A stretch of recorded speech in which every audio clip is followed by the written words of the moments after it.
In the memory of the forest, the lifeline river was always full, a song of endless water that nourished every rout and quenched every thirst.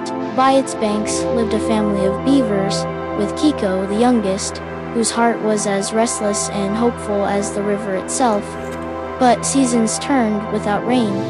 The song of the river faded to a whisper.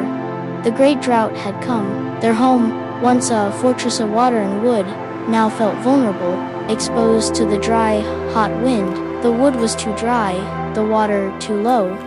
Fear began to creep into the forest, a silent predator, and with the dryness came a new terror, the threat of fire. A single spark could devour their world. Kiko's mother spoke of an old legend, a last resort. Mother's voice, whispering, "The river is born from the peak of the great mountain, from the slumbering spirit who sleeps there. They say the spirit holds the winter's snowmelt in its heart. If it could only be woken, it would release the water and save us all." Looking at the dying forest and the towering peak, a decision took root in Kiko's small heart. He would go, he would wake the spirit.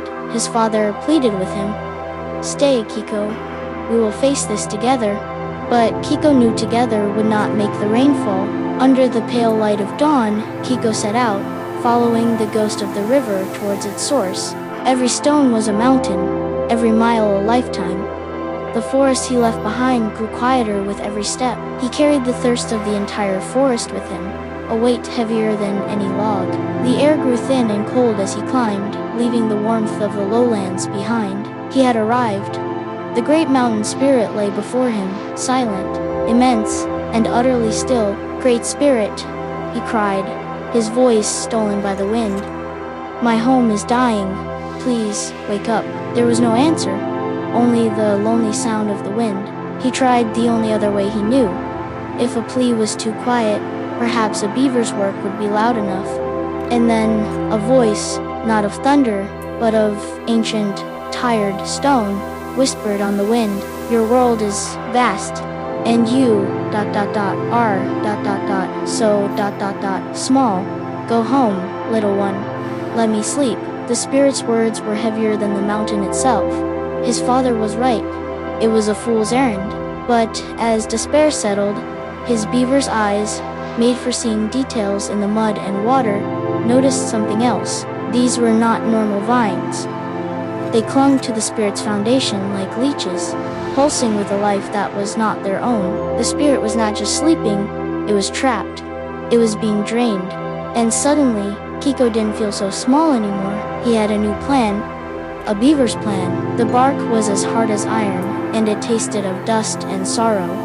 But Kiko chewed. He chewed through the first vine, and the next, And with each severed root, a faint tremor ran through the mountain, a groan, not of annoyance, but of stirring life.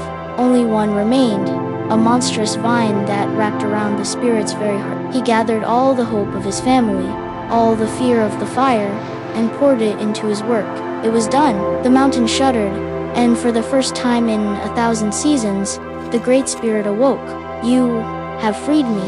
Kiko, tired but proud, simply nodded. To repay the kindness, the spirit released its heart. The snowmelt of 100 winters, a torrent of life, came rushing down the mountain. It was the song of the river, returned as a roar. His journey home was much faster. The family heard the roar first, then felt the ground tremble. It was the return of hope. And then they saw him, the small hero, riding the wave of his own courage. The forest drank deeply, its long thirst finally quenched. Life returned to the lifeline river. Kiko was no longer just the youngest. He was the river bringer. And high above, the spirit kept its watch, a guardian woken by the courage of the very small. The lodge was safe, the forest was safe, and Kiko could finally rest. He dreamt of the river's song, a lullaby he had helped to write, for he had learned that it is not the size of the body that matters, but the size of one's spirit and the courage to act, no matter how great the challenge. Thanks for listening and have a good night. Subscribe for more.